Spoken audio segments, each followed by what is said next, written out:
Assalamualaikum warahmatullahi wabarakatuh. Nama saya Nurul Hidayah, NIM 530102101006. Saya membuat video ini guna memenuhi tugas ulangan akhir semester mata kuliah hadis. Guna menjawab soal ulangan akhir semester. Langsung saja saya akan membacakan hadis tentang tanggung jawab manusia sebagai pemimpin. An Ibni Umar radhiyallahu anhuma an-nabi sallallahu alaihi wasallam qala kullukum ra'in wa kullukum mas'ulun an ra'iyatihil imamu ra'in wa mas'ulun an ra'iyatihi war rajula ra'in fi ahli wa huwa mas'ulun an ra'iyatihi wal mar'atu ra'iyatun fi baiti zawjiha wa mas'ulatun an ra'iyatiha wal khadimu ra'in fi mali sayyidihi wa mas'ulun an ra'iyatihi qala wa hasibtu an qad qala war rajulu ra'in fi hali abihi wa mas'ulun an ra'iyatihi wa kullukum ra'in wa mas'ulun an ra'iyatihi. Muttafaqun alaih. Pertanyaan pertama,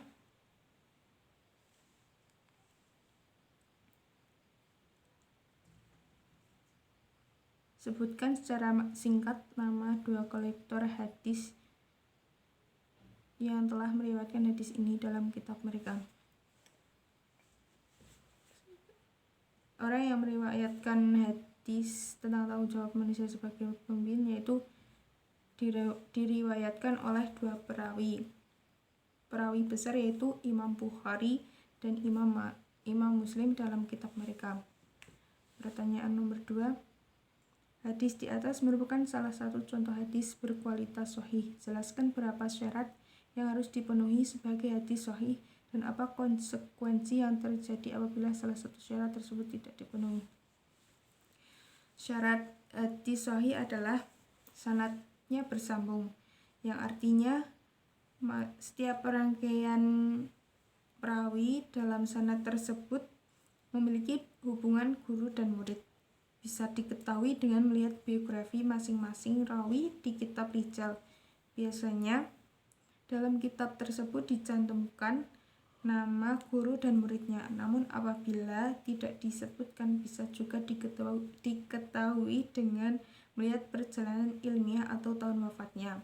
Yang kedua, tidak ada syaz. Syaz adalah sebuah riwayat atau hadis yang bertentangan dengan yang lebih baik kualitasnya dari hadis itu sendiri.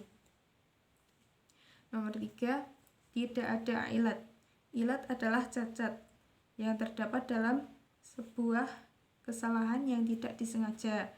Untuk mengetahui ilat dalam sebuah hadis adalah dengan cara membandingkan antara periwayat yang sihah. Yang keempat, perawinya adil. Yang artinya adil adalah orang yang senantiasa menjauhkan diri dari perbuatan dosa atau mengikuti hawa nafsunya. Seorang bisa dikatakan adil, mereka harus memiliki 5 syarat. Yang pertama, mereka harus muslim. Kedua, menjauhi perbuatan fasik.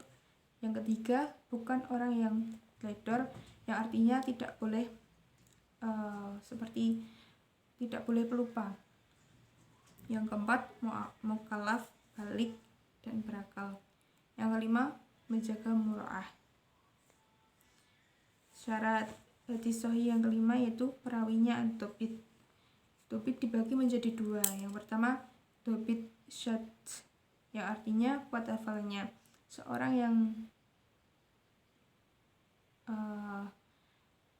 Seorang bisa dikatakan sahih apabila mereka kuat hafalannya. Maksudnya tidak boleh lupa.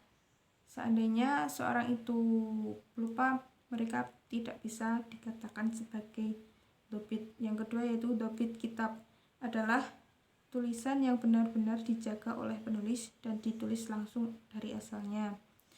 Yang artinya tidak boleh sembarangan, harus bersumber dari yang asli. Seperti itu. Soal nomor 3.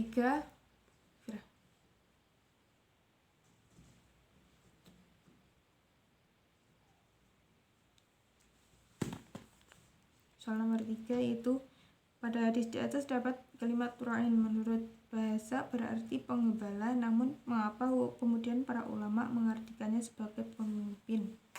Kata ra'in dalam hadis di atas berarti penggembala, namun para ulama kemudian mengartikannya sebagai pemimpin. Penggembala dapat menggembala banyak kambing.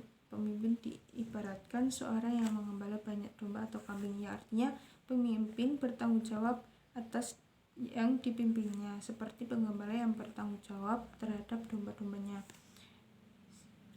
Ya, seperti itu. Dan setiap kalian adalah pemimpin, dan setiap pemimpin akan dimintai pertanggungjawaban atas kepemimpinannya. Jadi seorang pemimpin itu tidak boleh yang lete-lete, harus bertanggung jawab dengan semua yang diamanahkan. Seperti itu.